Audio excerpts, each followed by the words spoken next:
家表扬我们资深绩优的这个教师达到400多位。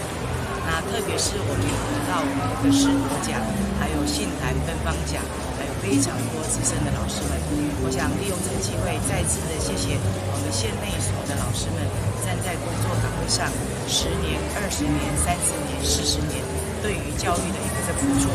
那关怀孩子，无私无我，让孩子能够在学校快乐学习，培养出好的人格，以及呢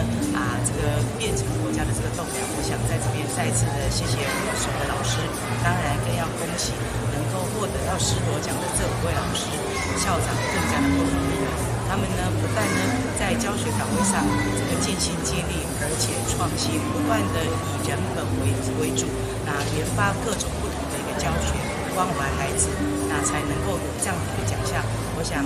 再次的谢谢我们所有获奖的老师们。我想教育这个是非常重要的哦。好的教育能够培育出好的人才，国家的这个兴盛也够全看教育。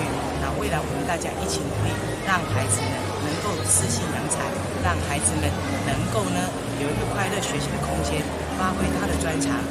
一起为这个国家，为我们这个地方一起来努力。美好彰化，希望城市来这会来。